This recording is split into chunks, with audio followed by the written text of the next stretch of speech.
Hey everyone, it's Michael and Ruben from Bullion Now, bullionnow.com.au, bringing you probably one of the more stressful releases for Ruben and I. Gives us a little bit of flashbacks. Yeah, we got major PTSD over this one when it came out a few years ago. So this is the 2025 edition from the Royal Canadian Mint. Everyone else knows what it is. I was going to say, I've seen the listing. It is the Goose. When the Goose came out, their first edition of the Goose came out, what was that, Rubes? 2021-ish? I think you're right, yeah. Somewhere around about there. It had a lot of real estate on it that had no design on there. So any knock, any touch, anything that seemed to even look at it sideways left a mark on it.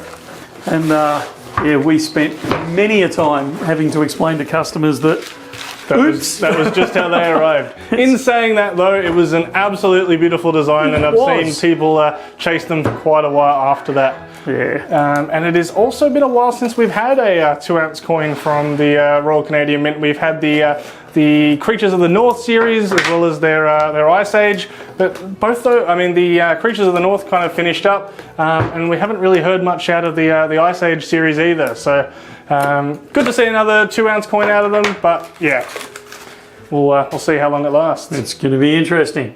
And they left us with a hole in the middle of the box there. They have. I'm still a little nervous with this one, I have to admit. Well, I was going to say, one of the things we talked about last time, even on that unboxing, was the how you can kind of see in transit how it has moved the tape a little bit.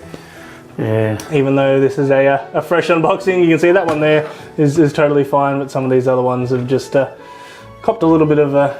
It's just even the vibration just in transit can do that. It's a rough journey out from Canada to Australia.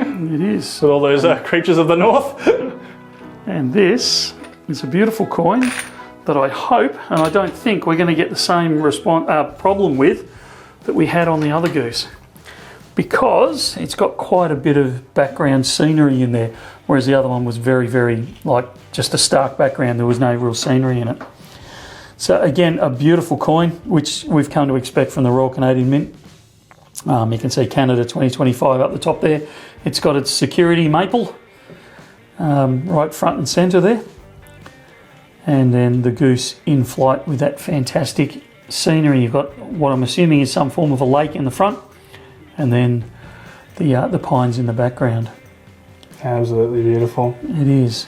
And nice. they've used the 1-ounce planchet size. Yeah, I was going to say, you've got a nice thick coin there. Nice chunky coin. Don't know if you can get that properly on camera, but it's beautiful when they do that. And then on the obverse, we have a slightly different portrait to us Australians being used to of King Charles. Even a little bit of texturing and whatever around the outside there, kind of continuing on from the rest of the coin. Looks very cool. Yeah. And a $10 face value. Yes. So, which is a stunning coin. We don't have a heck of a lot of them in. We do have some in. I don't think they're going to sell instantaneously, but I think they will sell fairly quickly because they are a beautiful coin. So, unless Ruben's got anything to add. Besides hoping that they bring some of those series back, or at least continue them, it is good to see something else from the Royal Canadian Mint. We love to see it. Keep it up.